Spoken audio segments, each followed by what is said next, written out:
How does a father react when his Christmas gift is thrown away and he's mocked as cheap behind his back? Why did my son-in-law laugh so easily when he thought I wasn't listening? This is how I stayed silent and chose my next move. Before we go any further, take a second to subscribe, hit the hype button, and like the video. It really helps the channel grow. And tell us in the comments, what would you do in this situation? The living room smelled like cinnamon and pine when I stepped through the door. Elena had outdone herself with the decorations this year. White garland wrapped tight around the staircase banister, tiny golden bells hanging from red ribbons, a Christmas tree so tall it nearly brushed the cathedral ceiling. The lights were the expensive kind, the ones that didn't blink or flash but glowed steady and warm like captured starlight. Everything in this house looked like it cost more than I made in a week, maybe 2 weeks. I stood in the entryway holding a medium-sized teddy bear with a red bow around its neck and a small wrapped box about the size of my palm. The bear had caught my eye at the department store last week. Soft brown fur, button eyes that looked almost alive, the kind of thing Elena used to beg me for when she was 7. The box was wrapped in simple blue paper, corners creased neat and tight the way my mother taught me 50 years ago. No fancy ribbon, no elaborate bow, just clean folds and transparent tape. Dad! Elena came around the corner from the kitchen, wiping her hands on a dish towel. Her smile was bright and quick, the kind that didn't quite reach her eyes but looked genuine enough if you weren't paying attention. She crossed the polished hardwood floor in stocking feet and hugged me with one arm, the other still holding the towel. Her sweater probably cost what I spent on groceries in 3 weeks. Cashmere, maybe, or that merino wool Victor was always going on about. You made it, she said, pulling back and glancing at her watch. Right on time. Wouldn't miss Christmas with my daughter. I held out the teddy bear. She took it, examined it for half a second, smiled that same quick smile.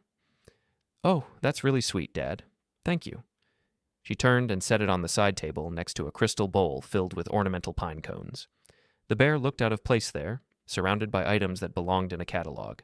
She turned back. Victor's in the living room. Come on in. You want something to drink?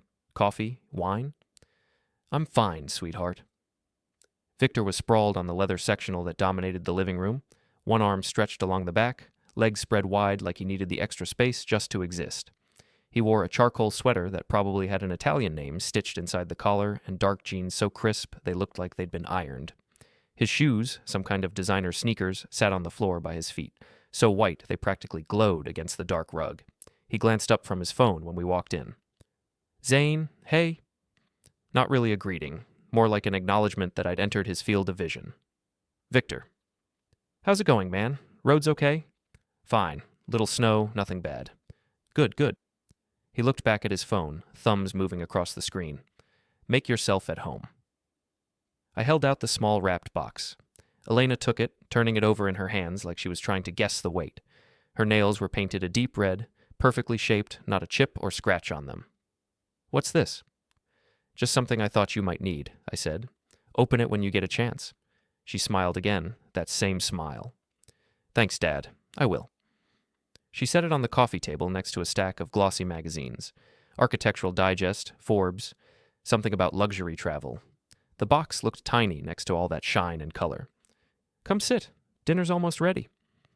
I took the chair by the window, the one that faced the tree. It was a good chair, comfortable, the kind of thing that probably cost more than my entire living room set. Through the window, I could see snow starting to fall, fat flakes drifting down through the early evening darkness. Christmas lights blinked on the house across the street. Someone had put an inflatable snowman on their lawn, the kind that wobbled when the wind hit it. The next 2 hours moved like cold honey. Slow, thick, hard to swallow. Dinner was catered. Elena admitted it with a little laugh, like it was charming instead of wasteful. Some local place Victor liked. Herb-crusted salmon, roasted vegetables arranged in little geometric patterns, wild rice that looked like it had been placed grain by grain. Everything tasted fine. Everything tasted expensive. I ate and nodded and answered questions about work when they asked, which wasn't often. Victor dominated the conversation the way he always did. Work stories, mostly. Something about closing a deal worth 7 figures, impressing a client, outmaneuvering a competitor. Elena laughed at his jokes, touched his arm when he made a point, looked at him like he was the only person in the room worth looking at. After dinner, we moved back to the living room for gifts. The tree was surrounded by wrapped packages in coordinated colors, silver and white and pale blue, all tied with elaborate bows that looked like they'd been done by a professional. Elena handed them out one by one, playing Santa with genuine excitement. Victor opened a new watch. Not the kind you buy at a department store. The kind that comes in a wooden box with a little pillow inside and a certificate of authenticity. He held it up to the light, grinning. "Babe, this is perfect. You're amazing." Elena opened a cashmere scarf. I'd been right about the material. And a pair of noise-canceling headphones and a gift card to some restaurant I'd never heard of. Each gift came with squeals of delight, photographs taken from 3 different angles, thank yous that sounded warm and real. My box stayed on the coffee table, still wrapped, untouched. Around 9, I stood up and stretched. Should probably head out. Roads are getting worse. Elena stood too, quick and polite. "Already? You sure you don't want to stay a little longer? Got an early job tomorrow. Furnace repair over on Oak Street." "Oh, okay." She walked me to the door, gave me a hug that lasted exactly 2 seconds. "Thanks for coming, Dad, and thanks for the gifts. Anytime, sweetheart. Merry Christmas." "Merry Christmas. Drive safe." The door closed before I reached my van. Through the window, I could see them already moving back toward the living room. Victor's arm around Elena's shoulders, both of them talking about something that made her laugh. The box was still on the coffee table, still wrapped, still irrelevant. I sat in the driver's seat and gripped the steering wheel with both hands.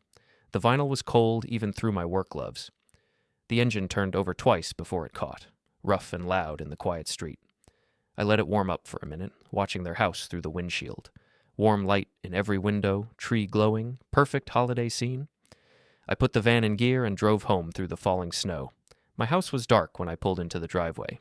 I left it that way for a while, just sat in the kitchen with the lights off and looked at the calendar hanging on the wall next to the refrigerator.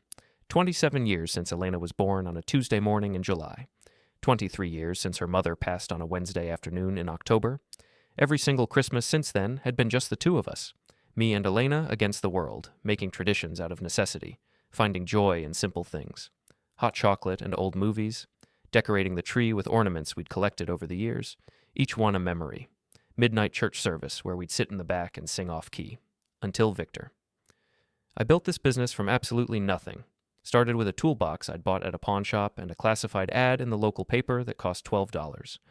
Now I had 3 work vans, 2 full-time employees, and a reputation for showing up when I said I would and fixing what needed to be fixed right the first time.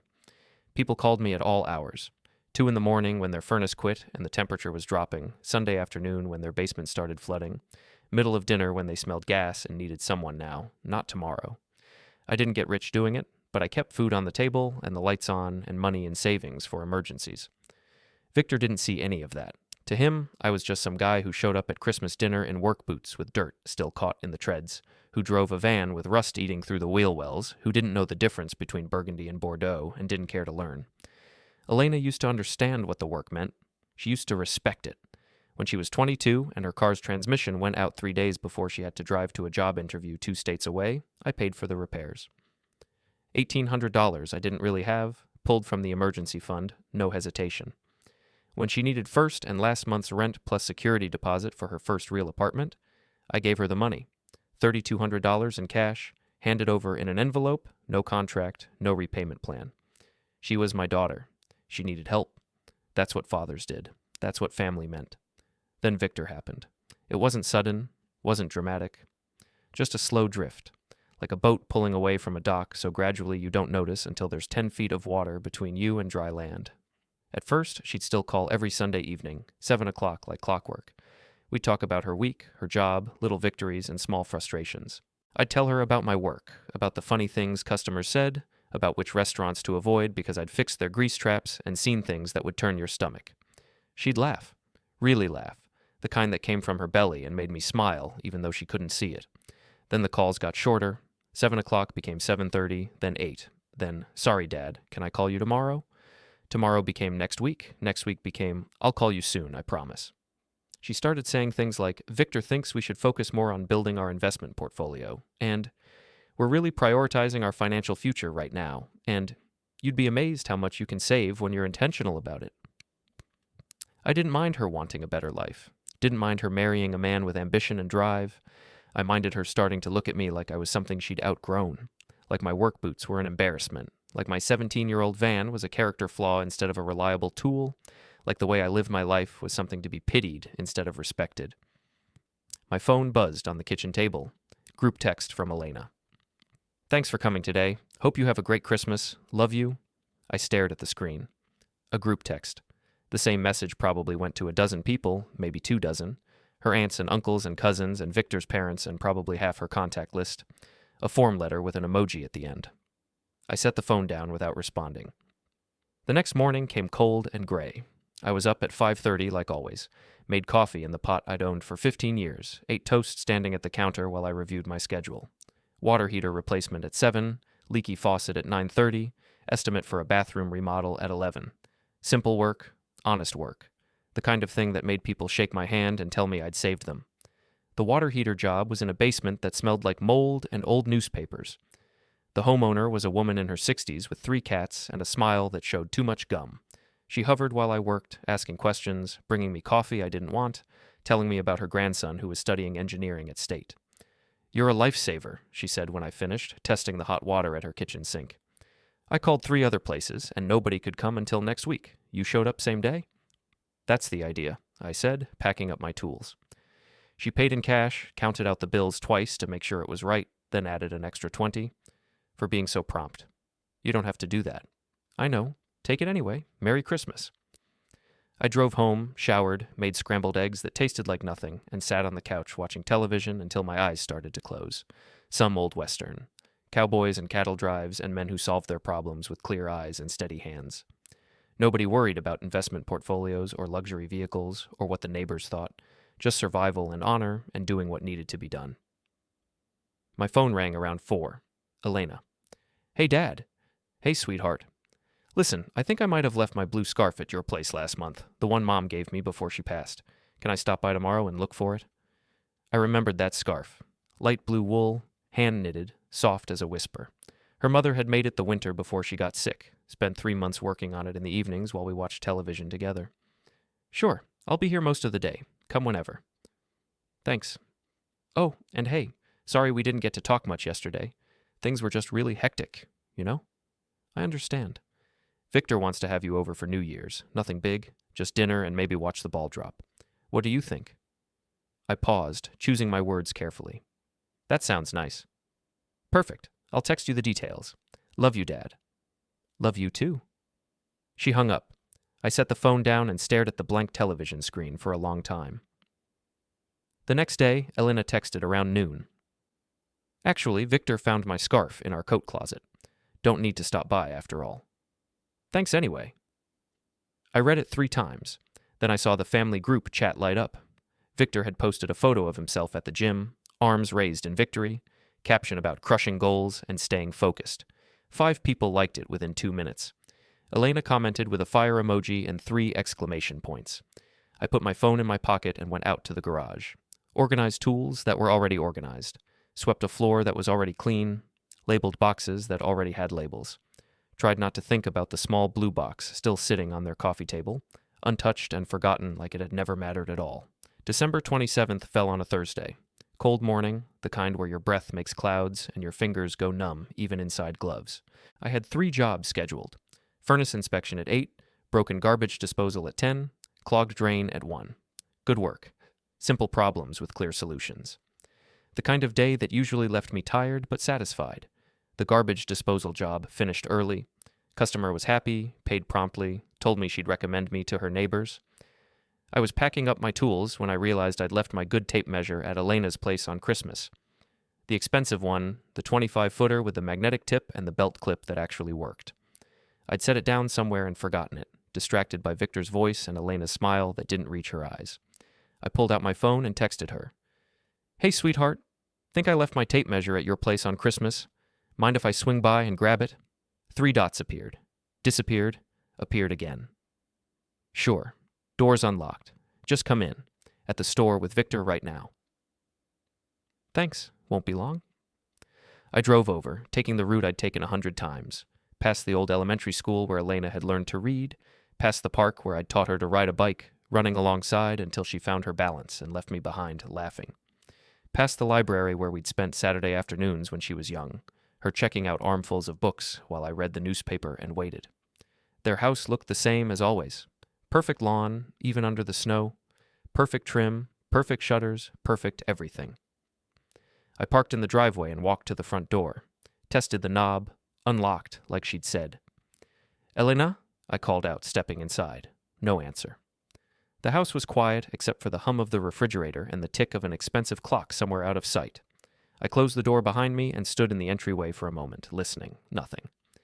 I headed toward the living room, thinking maybe I'd left the tape measure by the chair I'd sat in. My boots were quiet on their hardwood floors, rubber soles barely making a sound. Voices from the kitchen stopped me mid-step. "I can't believe he actually wrapped it." Victor's voice, clear and sharp with amusement. I froze. "What do you mean?" Elena sounded tired. "The box. I opened it this morning after you went to shower. You know what was inside?" Silence. Then, "What?" "Car keys." Victor laughed. Short, sharp, mean. "Used car keys. To some vehicle we don't have and can't use. I looked up the number on the tag. It's for a 2018 Lexus. Your dad gave us keys to a random car as a Christmas present." More silence, longer this time. "Maybe it was supposed to be symbolic or something," Elena said finally. Her voice was quieter now, uncertain. "Symbolic?" Victor's laugh got louder. "Elena, your father gave us keys to a car that doesn't exist in our lives. That's not symbolic. That's just sad. That's next level cheap." I stood perfectly still. Didn't breathe, didn't move. My hands were at my sides, fingers curled into loose fists. "Victor, come on." Elena's voice carried a warning, but it was weak, barely there. "I'm serious. Look, I get it. He's your dad. But we need to be honest here. The man shows up on Christmas in a van that's held together with rust and duct tape, wearing the same jacket he's probably owned for 20 years, and gives us random keys as a gift. That's not thoughtful. That's a guy who has no idea how to function in the actual world anymore." "He means well," Elena said. "Does he? Or does he just not know any better?" A pause. Sound of something being set down hard on a counter. "I'm not trying to be cruel, but we can't keep pretending he's got his life together. He's 51 years old and still doing handyman work. No retirement plan, no investments, no property besides that tiny house, just that sad little business and a van that barely starts. It's honestly depressing." "He's my father," Elena said, but there was no strength behind it. "I know, and I'm not saying we cut him off completely. I'm just saying maybe we need to establish some boundaries. You know? We're building something here. We have plans, goals. We can't let his limitations drag us down or make us look bad." I heard a chair scrape, footsteps. I moved fast, back toward the living room, away from the kitchen. My eyes scanned for the tape measure, even as my heart hammered against my ribs. There, on the side table near the entryway, right where I'd left it. I grabbed it and headed for the door. Behind me, footsteps in the hallway. "Dad?" I turned. Elena stood there, surprised, her phone in one hand. "Found it," I said, holding up the tape measure. "Thanks." "Oh, I thought you said you were coming by." I texted. "You said the door was unlocked." "Right, yeah, sorry. I thought we'd be back by now, but the store was closer than we thought." She glanced toward the kitchen. "You want to stay for coffee or something?" "Got another job in 20 minutes. Need to get going." "Okay. Well, drive safe." "Always do." I walked out before she could say anything else, before Victor could come around the corner, before my face could show what I was feeling. In the van, I sat with my hands on the wheel and my eyes straight ahead. The engine was off. The world was quiet. Snow had started falling again, light flakes that melted the moment they touched the windshield. The small box wasn't on the coffee table anymore. I'd seen that in the 3 seconds I'd spent in the living room. Gone. Disappeared. I started the engine and drove past their garage. The side door was open, just a crack. Through it, I could see their trash bins lined up neat and orderly. The lid on one was slightly raised. I didn't stop. Didn't look closer. Didn't need to. I drove home through streets I'd known my whole life and felt like a stranger in my own skin. That night, I sat at my kitchen table with my laptop open and a glass of water I never drank. The overhead light was too bright, made everything sharp and clear and impossible to ignore.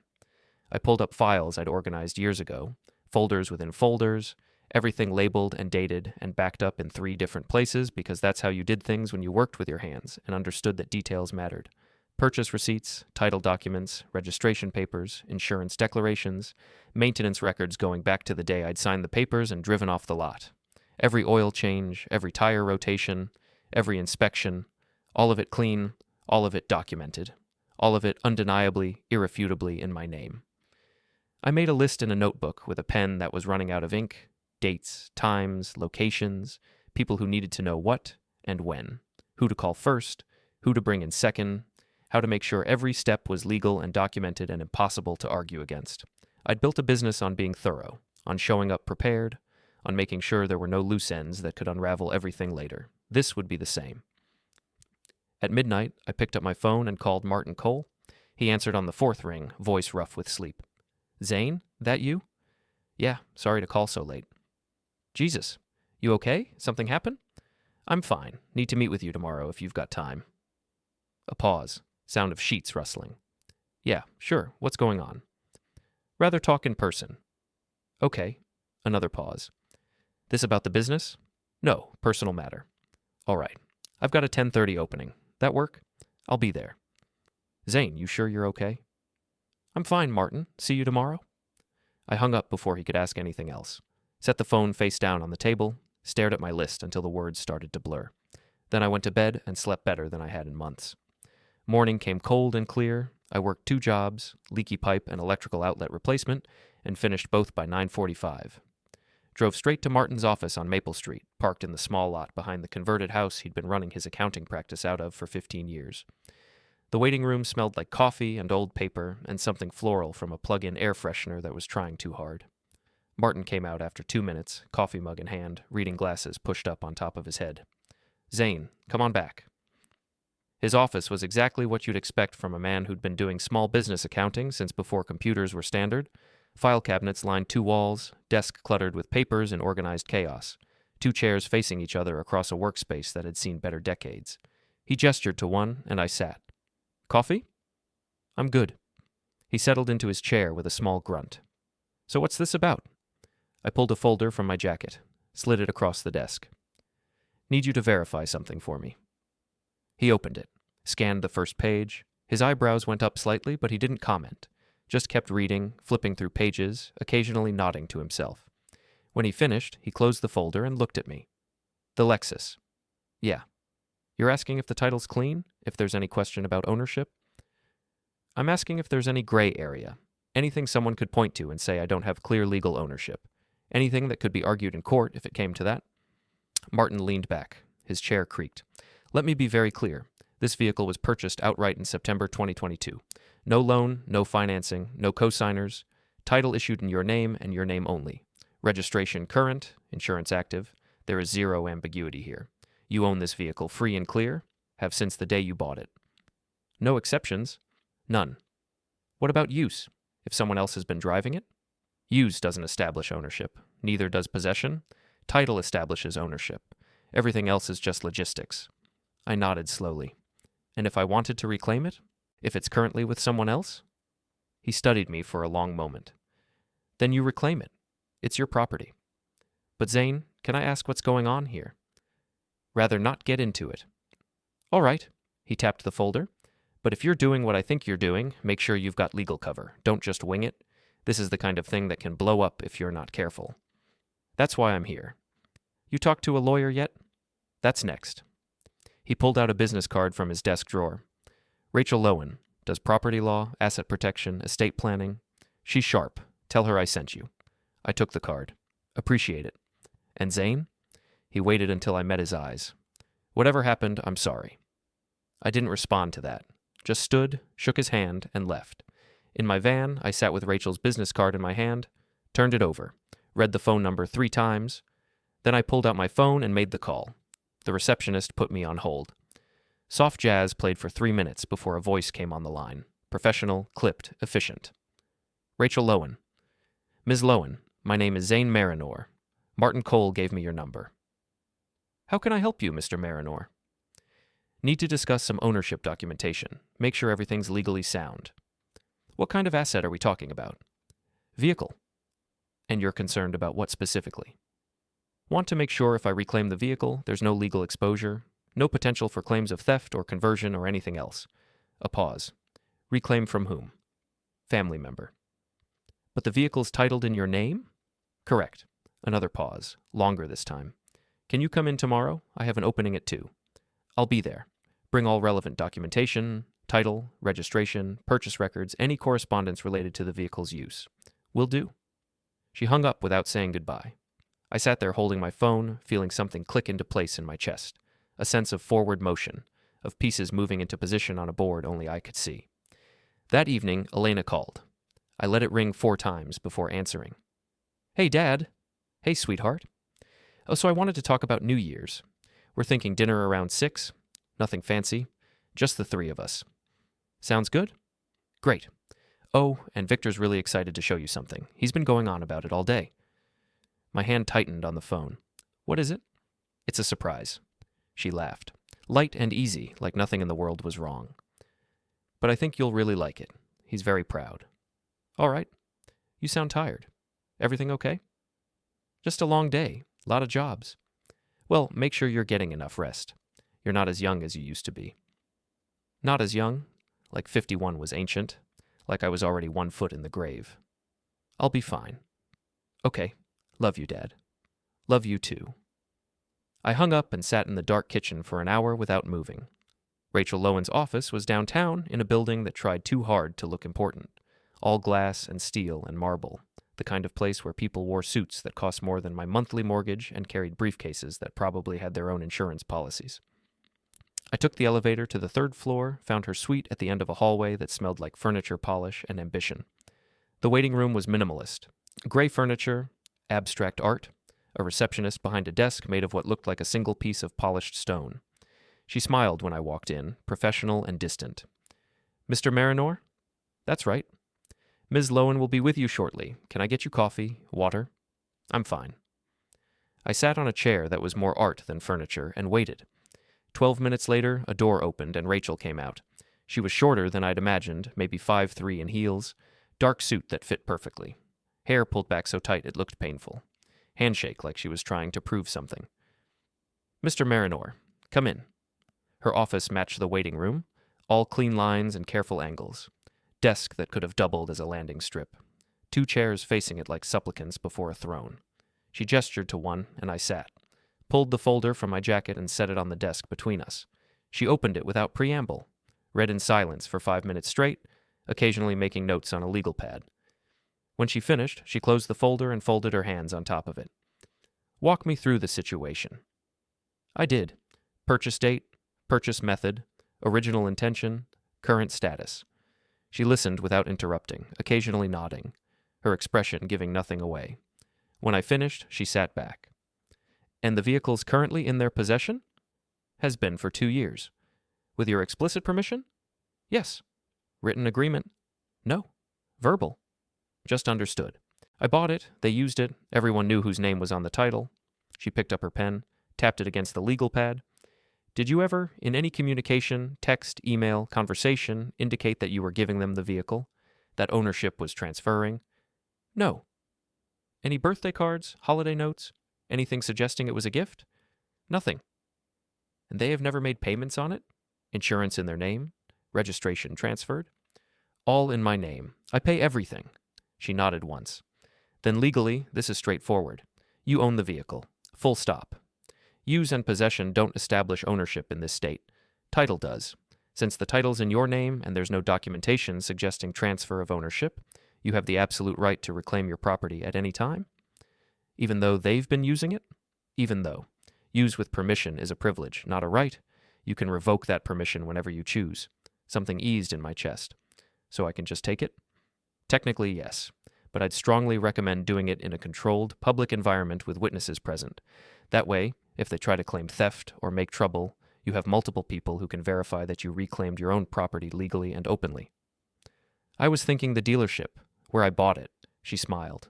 Not warm, just approving. That's perfect. Public location, neutral territory. The dealership will have records confirming your purchase. If they push back, you'll have immediate proof of ownership right there. How much is this going to cost me? I'll draft a letter confirming your ownership rights and outlining the legal basis for reclaiming the vehicle. That's $200. If they escalate, try to sue, file police reports, whatever. We'll discuss additional representation then. I pulled out my checkbook, wrote the amount with hands that didn't shake, slid it across the desk. She took it, set it aside. I'll have the letter ready by Friday. Come by and pick it up, or I can email a PDF if you prefer. I'll come by. One more thing. She leaned forward slightly. Oh, be prepared for emotional blowback. This is going to feel personal to them, even though legally it's cut and dry. Family situations always get messy. Don't let them bait you into saying or doing anything that could complicate things later. I'll keep it clean. Good? She stood, extended her hand. I'll see you Friday, Mr. Marinor. I shook her hand and left. In the elevator going down, I felt lighter than I had in days, maybe weeks. Oh, back in my van, I pulled out my phone and scrolled to the dealership number I'd saved 2 years ago. Hit call. Riverside Auto, this is Jeff speaking. Jeff, this is Zane Marinor. I bought a Lexus from you folks back in September 2022. Sure, Mr. Marinor, I remember. Silver ES 350, right? That's the one. What can I do for you? Need to coordinate a pickup. The vehicle's been with family for a while. I'm reclaiming it. A pause. Okay, you need us present for that? If possible. Want everything documented properly. No problem. When were you thinking? Next Wednesday work? Afternoon, maybe around 1? Let me check. Sound of pages turning. Yeah, I can do that. January 3rd. Want me to pull the original sales paperwork? That'd be helpful. You got it. Anything else? That should do it. Thanks, Jeff. No problem. See you Wednesday. I hung up and marked it on my calendar. January 3rd, 1 o'clock, public, documented, witnessed, everything clean and legal and impossible to argue against. That night, Elena texted, Hey, Dad. Quick reminder about New Year's dinner tomorrow. 6 o'clock. Casual dress. Victor's making his famous lasagna. I read it twice. Famous lasagna. Like that mattered. Like food would somehow fix everything that was broken. I'll be there, I typed back. She sent 3 emojis. A plate, a party hat, a heart. I stared at them for a long time before setting my phone face down on the table and going to bed. New Year's Day arrived gray and bitter cold. The kind of morning where the wind cuts through your jacket and makes your bones ache. I dressed carefully, clean jeans without stains, flannel shirt I'd ironed the night before, my good jacket that only came out for church and important occasions. Not trying to impress anyone, just showing up as the best version of myself I could manage. Drove to Elena's house at 5:45. Their driveway was packed.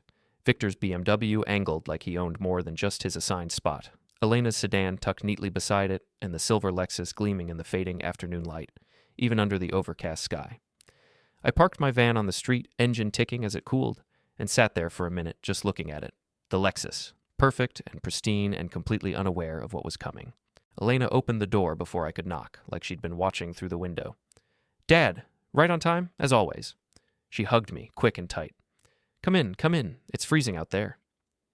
Victor was in the kitchen, wearing an apron that said something supposedly funny in Italian. He looked up when we walked in, all big smile and confident energy. Zane, Happy New Year, my man. He came over, shook my hand with both of his like we were old friends. Glad you could make it. Lasagna's almost ready. You're gonna love it. Appreciate the invitation? Of course. Your family. He said it like he believed it. Maybe he did, or maybe he just liked the way it sounded coming out of his mouth. The table was set like something from a magazine. Real cloth napkins, wine glasses that caught the light, candles flickering in the center. Elena had gone all out, or maybe hired someone to go all out for her. Either way, it looked like a lot of effort for 3 people. We sat, ate. The lasagna was fine, nothing special, just pasta and cheese and sauce layered in a pan and baked until it bubbled. Victor talked through most of dinner, work stories again, some big opportunity on the horizon, a promotion he was angling for, numbers and deals and strategies that meant nothing to me. Elena laughed at his jokes, poured more wine when glasses got low, played the perfect hostess with practiced ease. I ate quietly and nodded when expected and tried not to look at the window that showed the driveway, showed the Lexus. After dinner, Victor leaned back in his chair and grinned. So, Zane, Elena said I should wait until after we ate, but I can't hold it anymore. Got something to show you. Elena touched his arm.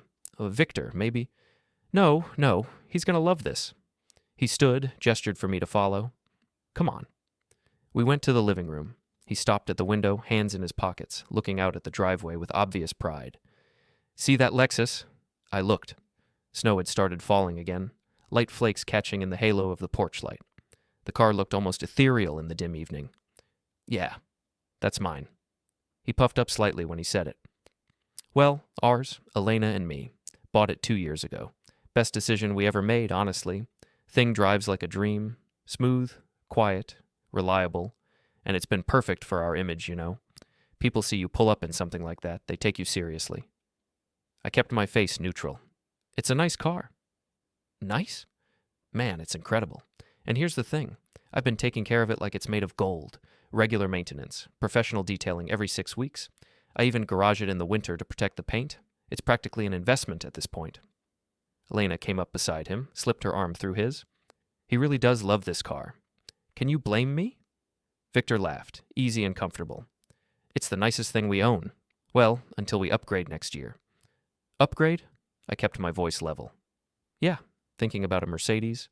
Maybe an E-Class. Something with a little more presence, you know? But for now, this baby does the job. He turned to look at me.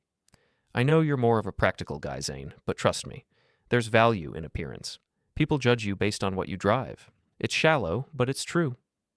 I'm sure you're right. I know I am. It's why we're where we are and still moving up. He checked his watch. Anyway, wanted you to see it. Come on, let's have some coffee. Got that fancy stuff Elena likes. We went back to the kitchen, sat around the table while Elena made coffee in a machine that probably cost more than I made in a week. Victor kept talking. Plans for the new year, goals they were setting, trips they wanted to take. Every sentence was about moving forward, building more, reaching higher. I sipped my coffee and said little and felt something settle in my chest. Not anger, not even satisfaction yet. Just certainty. Just knowing that Wednesday was coming and everything would shift, and the man sitting across from me bragging about his car had no idea what was waiting for him. Around 8, I stood up. Should probably head out. Early morning tomorrow. Elena walked me to the door. Thanks for coming, Dad. It meant a lot. Thanks for having me. She hesitated. You've been kind of quiet tonight. Everything okay? Just tired. Work's been busy. Well, take care of yourself. And hey, let's try to get together more often this year. I feel like we barely see each other anymore. That'd be nice, sweetheart. I hugged her, walked out into the cold, sat in my van and watched through their living room window as they cleared dishes and laughed about something and moved through their perfect life without a single clue about what was coming. Wednesday morning, January 3rd. I woke at 5, made coffee I barely tasted, showered and dressed with the same careful attention I'd given New Year's. Clean jeans, work shirt, my good jacket. The folder with all the documentation sat on my kitchen table, contents checked and double-checked the night before. Title, registration, insurance declarations, purchase receipt. Rachel's letter on her firm's letterhead, 2 pages of precise legal language that made everything clear and undeniable. I had 3 jobs scheduled for the morning. Finished them all by 11:30, working with steady focus, refusing to let my mind jump ahead to what was coming. Each customer paid, thanked me, told me they'd call again if they needed anything. Normal day, normal work, normal rhythms that kept me grounded. At 12:15, I drove to Riverside Auto, parked near the main entrance, far enough from the showroom that I could see cars pulling in. The dealership looked the same as it had 2 years ago. Big glass windows showing rows of new vehicles under bright lights, inflatable promotional displays in the colors of celebration, salespeople moving between customers with practiced smiles. Jeff met me inside. He was younger than me by maybe 10 years, wearing a polo shirt with the dealership logo and khakis that looked freshly pressed. We shook hands. Mr. Marinor, good to see you again. Appreciate you making time for this, Jeff. No problem at all. He gestured to a desk in the corner of the showroom. I pulled all the paperwork from your original purchase. Everything's here. Sales contract, financing documents, title application. All of it shows you as the sole purchaser and registered owner. He spread the documents across the desk. I recognized my signature on each one, my address, my driver's license number. Everything in black and white. Everything clear. Perfect. So how do you want to handle this? I texted them about an hour ago, asked them to meet me here at 1, told them I wanted to show them something. Jeff nodded slowly. They know what this is about? Not yet. Okay. He glanced toward the entrance. You want me to stay close, in case things get uncomfortable? That'd be good. You got it. I sat in one of the waiting area chairs, watched the door, watched the clock. 12:45, 12:52, 12:58.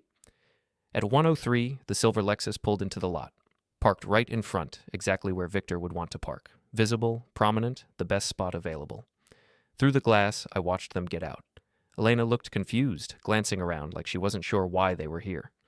Victor looked annoyed, checking his phone, clearly put out by the interruption to his day. They came through the entrance. Elena saw me first. Dad? She stopped, surprise clear on her face. What are you doing here? I stood. Asked you to meet me. Need to show you something. Victor came up beside her, hands in his pockets. This better be quick, Zane. We've got plans this afternoon. Jeff stepped forward. Ms. Marinor. Mr. Hale. Good to see you again. Victor frowned. Do we know you? I'm Jeff. I was the sales associate who helped Mr. Marinor when he purchased his vehicle a couple years back. The confusion on Victor's face deepened. What vehicle? Jeff gestured to the paperwork spread across the desk. The 2022 Lexus ES 350. Silver exterior, black leather interior, purchased in September of that year. Silence, complete and total. Elena's face went from confused to pale. Victor's went from annoyed to something harder to read. I don't understand, Elena said quietly. I picked up the folder, pulled out the title, handed it to her. Read it. She took it with shaking hands, scanned the document. Her eyes went wide. This says, your name. It's in your name. That's right. Victor grabbed it from her, read it, looked up at Jeff. This has to be some kind of mistake. No mistake, sir. Jeff's voice was professional, neutral. Mr. Marinor purchased that vehicle outright. Paid in full, title issued in his name, registration's been in his name since day one. It's his property. But we... Victor looked at Elena, then back at me. You gave us this car. No, I let you use it. There's a difference. Elena's voice was barely above a whisper. I don't understand. Why are we here? I pulled out Rachel's letter, handed it to her. My attorney prepared this. Explains everything. But the short version is simple. The car belongs to me. Always has. I'm taking it back. Victor's face flushed red. You can't do that. Actually, sir, he can. Jeff gestured to the documents. The title's clear. There's no co-signer. No shared ownership. Mr. Marinor has the absolute legal right to reclaim his property at any time. This is insane. Victor's voice rose. We've been driving that car for 2 years. With my permission, I said calmly. Permission I'm now revoking. Elena was reading the letter, tears starting to form in her eyes. Dad, why are you doing this? Because you threw my Christmas gift in the trash. Because I heard Victor call me cheap. Because you didn't defend me. Because you've spent 2 years being embarrassed by the man who gave you everything. Her hand went to her mouth. We weren't. You were. I heard you. Stood in your house and listened to my son-in-law mock me while my daughter stayed silent. Victor stepped forward. Look, Zane, whatever you think you heard, I know what I heard, and I know what I saw. My gift in your trash, my keys treated like garbage, 2 years of subtle comments about my van, my clothes, my business, 2 years of being looked at like I'm something to be pitied instead of respected. That's not fair, Elena said, but her voice broke. Fair? I looked at her. Really looked at her. Was it fair when you stopped calling? When you canceled plans because Victor decided you had better things to do? When you started treating me like an embarrassment instead of your father? She couldn't meet my eyes. I turned to Victor. Keys. You're really going to do this? Here? In front of everyone? I glanced around. The showroom had gone quiet. 2 customers pretending to look at a truck display but clearly listening. A saleswoman frozen mid-pitch. Jeff standing firm with the paperwork like a shield of legal protection. Everyone watching. Yes. Victor stared at me. His jaw worked. His hands clenched and unclenched. This is the pettiest thing I've ever seen in my life. You know that? Taking a car back because your feelings got hurt? Not about feelings, about respect. Respect? From the guy who shows up to Christmas in work boots? From my daughter's husband, from the man who married into my family and spent 2 years treating me like I'm worthless. I never said... You said plenty, behind my back, in your kitchen where you thought I couldn't hear. You called me sad and cheap and depressing, said I had no idea how to function in the real world, said my limitations were holding you back. Victor's face went white. Elena made a small sound, almost like a sob. The keys, I repeated. Elena's hand went to her purse. Slowly, like it took all her strength, she pulled out the key fob, stared at it. Tears were streaming down her face now. Dad, please. We need this car. Victor's job requires him to look professional. We have client meetings. We can't just... You can buy your own car, like I did, like everyone else does. We can't afford... Then maybe Victor should spend less on fancy clothes and expensive dinners and more on actual necessities. I held out my hand. Elena looked at the keys, looked at Victor, looked at me. "I'm so sorry," she whispered. I took the keys from her hand. They were warm from her grip. The fob was worn smooth in places where fingers had pressed it thousands of times. 2 years of use, 2 years of taking for granted what someone else had provided. Victor's voice was tight with barely controlled rage. "You're going to regret this." "No, I don't think I will." "We'll lawyer up. Sue you for emotional distress or breach of contract or something. You can't just—" "There is no contract," Jeff said quietly. "And emotionally, Mr. Marinor's actions are completely legal. He's reclaiming his own property through proper channels in a public location with witnesses. If you try to pursue legal action, it won't go well for you." Victor turned on him. "Who asked you?" "I'm just clarifying the legal situation, sir." "The legal situation is that this man is a petty, vindictive—" "Careful," I said. My voice was quiet, but it cut through his rant like a blade. "You're in public. There are witnesses, and I've got documentation for everything I've said and done here today. You want to call me names, go ahead, but it won't change the fact that the car is mine and I'm leaving with it." Elena was openly crying now. "Please don't do this. I'll make it right. I'll talk to Victor. We'll apologize properly. Just please don't take the car." "You had 2 years to make it right. 2 years to treat me with basic respect. You chose differently." I was trying to keep the peace. "By sacrificing your father?" She didn't have an answer for that. I looked at Victor, at the way he stood there, all his confidence draining away as the reality sank in, at the way his expensive clothes and perfect haircut and carefully maintained image couldn't save him from this moment, at the way he'd spent 2 years believing he was better than me and was now learning what real power looked like. "You thought I was cheap," I said. "Thought I was sad, thought I didn't understand how the real world worked. But here's what you didn't understand. I built a business from nothing, I own my house outright, I have no debt, and I bought that car in cash while you were still making payments on your BMW." His mouth opened, closed. No words came out. "I let you use it because I loved my daughter and wanted her to be happy. But you couldn't just accept the gift, you had to mock the giver. You had to make me small so you could feel big." "Zane, my name is Mr. Marinor to you. You lost the right to my first name when you threw my gift in the trash." The showroom was completely silent now. Even the background music seemed to have stopped. Everyone was watching. Everyone was listening. This moment would be talked about here for months, maybe years. I turned to Jeff. "Appreciate your help with this." "No problem, Mr. Marinor." He handed me a manila envelope. "Here's copies of everything, just in case you need them later." "Thanks." I looked at Elena one more time. She was hugging herself, tears running freely, looking younger and more lost than I'd seen her since her mother passed.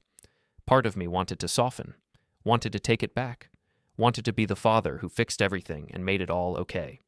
But that part was small and quiet and easy to ignore. "You can call me when you're ready to apologize," I said. "Really apologize. Not just sorry you got caught, sorry for the actions themselves. Until then, we're done." I walked past them, out the door, into the cold afternoon air. The Lexus was right there, gleaming in the weak winter sunlight. I unlocked it with the fob that was rightfully mine, opened the door, slid into leather seats that still smelled faintly of Victor's cologne. Through the showroom window, I could see them, Elena covering her face, Victor gesturing angrily at Jeff, who stood his ground with the patience of someone who dealt with difficult customers every day, the other people in the showroom trying not to stare but unable to look away. I started the engine. Smooth and quiet, exactly as expensive as it had always been. Put it in reverse. Backed out of the spot slowly, carefully, legally. Shifted to drive. And then I went home, leaving them standing there with nothing but their own reflections in the glass. The house was exactly as I'd left it that morning. Quiet, ordinary, safe. I pulled into the driveway and sat behind the wheel of the Lexus for a long moment before shutting off the engine. The silence that followed felt enormous. I could hear my own breathing, the tick of the cooling engine, a dog barking somewhere 3 houses down. The garage door creaked when I opened it, a sound I'd been meaning to fix for 6 months and kept forgetting about. Inside, my work van sat exactly where I'd left it, dirty, reliable, honest. The Lexus slid in beside it like an expensive stranger at a working-class bar. 2 vehicles, 2 completely different stories. Both mine. I went inside, made coffee and sat at the kitchen table with the keys in front of me. The key fob was warm from my pocket, worn smooth in places where fingers had pressed it thousands of times. 2 years of someone else's use. 2 years of taking for granted what I had provided. 2 years of assumptions built on nothing but entitlement and arrogance. My phone started ringing around 5. Elena. I let it go to voicemail. It rang again immediately. Victor this time. I ignored it. The phone kept buzzing. Calls, texts, a flood of desperation and anger and demands that I had no interest in entertaining. Message after message lit up the screen. Apologies that weren't real apologies. Threats that held no weight.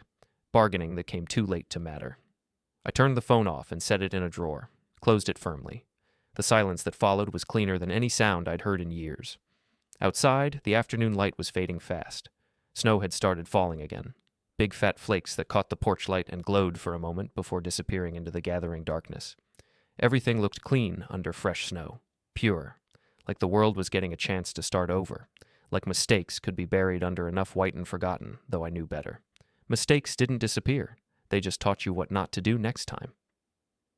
I walked back to the garage and stood there looking at both vehicles side by side, the van with its rust spots and dents and 17 years of honest labor, scratches from tight job sites, dings from loading equipment, dirt ground into places that would never come completely clean. Every mark told a story of work done, problem solved, people helped. The Lexus sat perfect beside it, gleaming silver paint without a scratch, leather interior that still smelled expensive, not a single coffee stain or tool mark or sign that it had ever been used for anything but showing off. Victor had maintained it obsessively, keeping it pristine, treating it like a trophy instead of a tool. Because to him, that's all it ever was. Proof that he'd made it, that he was someone important, that he deserved respect he'd never actually earned. I chose the van, climbed in, started the engine on the first try like always, and backed out into the street. The heater kicked on, blowing warm air that smelled faintly of motor oil and coffee and honest work. I drove past houses with Christmas lights still up, strings of colored bulbs reflecting off snow-covered lawns. Past the elementary school where Elena had learned to read, where I'd volunteered for field trips and helped with class parties. Past the park where I'd taught her to ride a bike, running alongside until she found her balance and left me behind, laughing with pure joy at her newfound freedom. Past the library where we'd spent Saturday afternoons when she was young, her checking out armfuls of books while I read the newspaper and waited patiently. Past the grocery store where we'd shopped together every Sunday, making a game of finding the best deals. Past the bank where I'd written the check for the Lexus 2 years ago, thinking I was helping my daughter build a better life, not realizing I was just feeding her husband's ego. I drove to the edge of town where the houses got smaller and the lots got bigger, where people worked with their hands and fixed their own problems and understood the value of a dollar. Pulled into the driveway of a small ranch home with a wheelchair ramp leading to the front door and a yard that needed work but was kept as neat as circumstances allowed. Knocked on the door, waited. An older woman answered, maybe 70, gray hair pulled back in a practical bun, kind eyes that had seen too much hardship but refused to lose their warmth.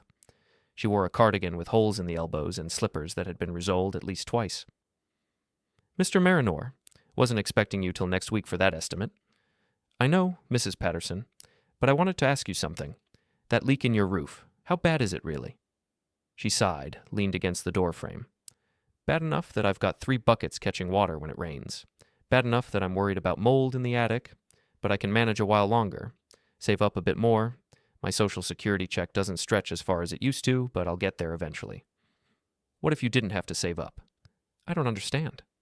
"What if I fixed it next week? Whole roof, new shingles, properly done, flashing replaced, vents sealed.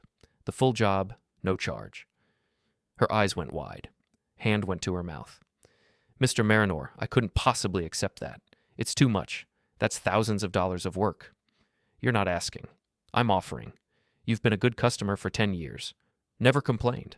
Always paid on time even when I know it was hard. Always had coffee ready and treated me with respect. Let me do this." "But why? I don't understand why you do something like this." I thought about that. About Victor's face in the showroom when he realized the truth. About Elena's tears that came too late to change anything. About respect earned and respect demanded. About the difference between what things cost and what they're worth. About choosing to use resources to lift people up instead of showing off to people who didn't matter. "Because I can," I said simply, "and because some things matter more than money, and because you remind me why I do this work in the first place. Not for profit, not for recognition, but because people need help and I have the skills to provide it." She started crying. Quiet tears that rolled down weathered cheeks, invited me in for coffee with trembling hands. I stayed for an hour, sitting at her small kitchen table with its vinyl tablecloth and mismatched chairs, listening to stories about her late husband who'd worked at the factory for 40 years, about her grandchildren who lived 3 states away and couldn't visit as often as she wished, about the life she'd built in this small house with its leaky roof and worn carpet and memories in every corner. She showed me photos, her wedding day in 1970, her children as babies, her husband holding a trophy bass he'd caught at the lake, grandchildren at various ages, growing up in snapshots, changing while she stayed the same in her small house, watching life move forward from a comfortable distance. "You're a good man, Mr. Marinor," she said when I finally stood to leave. "The world needs more people like you." "The world has plenty of good people, Mrs. Patterson. They're just usually too busy working to make noise about it." She hugged me at the door, her thin arms surprisingly strong. "God bless you, truly." I drove home through the falling snow. The streets were empty now, most people already inside for the evening, settling in for dinner and television and the comfortable routines of ordinary life. The van's headlights cut through the darkness, illuminating swirling flakes that seemed to dance in the beams before disappearing into the night. Parked in my driveway. Sat for a moment with the engine running, heater blowing, watching snow accumulate on the windshield. Then I shut everything off and went to the garage. Looked at the Lexus one more time. Touched its perfect paint. Remembered the day I'd bought it, full of hope that it would make my daughter's life easier, never imagining it would become a symbol of everything that had gone wrong between us. Then I closed the garage door and went inside. The kitchen was warm. The coffee was still hot in the pot. I poured a cup and sat at the table, looking at nothing in particular, feeling something settle deep in my chest that had been restless for years. A sense of completion, of rightness, of having finally, after too long accepting disrespect, drawn a line and stood behind it without apology. My phone was still off in the drawer. The world was still turning without me plugged into it. Victor was probably still raging, still plotting, still trying to figure out how to spin this into something that wasn't his fault. Elena was probably still crying, still confused, still trying to reconcile the father she'd taken for granted with the man who'd finally pushed back. And for the first time in a very long time, none of that mattered. Their chaos was theirs to manage. Their consequences were theirs to face. I'd done what needed doing, said what needed saying, taken back what was rightfully mine. Not just the car, but my dignity, my self-respect, my right to be treated as something more than cheap or sad or irrelevant, my right to exist in my daughter's life without apologizing for who I was or how I lived or what I'd chosen to value. I'd drawn a line, I'd stood my ground, I'd reclaimed what was mine in the most public, undeniable way possible, and I'd done it cleanly, legally, with documentation and witnesses, and every possible protection against claims that I'd done something wrong. Victor would keep calling, Elena would keep trying to fix things or justify things or explain things away. Life would keep moving forward in whatever direction it chose, carrying them along whether they were ready or not. But none of that was my problem anymore. Right now, in this moment, I was simply a man who knew his worth, who understood the difference between price and value, who had built something real with his own 2 hands and refused to let anyone diminish it, who had given freely and generously until that generosity was treated as weakness and then had stood up and taken back not just property but pride. I finished my coffee, rinsed the cup carefully, dried it, put it back in the cupboard where it belonged, checked the locks on the doors, adjusted the thermostat, turned off the lights one by one, moving through my small house with its paid-off mortgage and its simple furniture and its honest, uncomplicated life. Stood at my bedroom window for a moment, looking out at the snow still falling, covering everything, making the world clean and new. Tomorrow I'd wake up early, make coffee, go to work, fix Mrs. Patterson's roof and whatever else needed fixing. Live my life the way I'd always lived it, with integrity and skill and quiet competence that needed no recognition because the work itself was the reward. I climbed into bed, pulled up the worn quilt that had covered me for 15 years, closed my eyes against the darkness, and I slept like a man who had finally, completely, irrevocably won.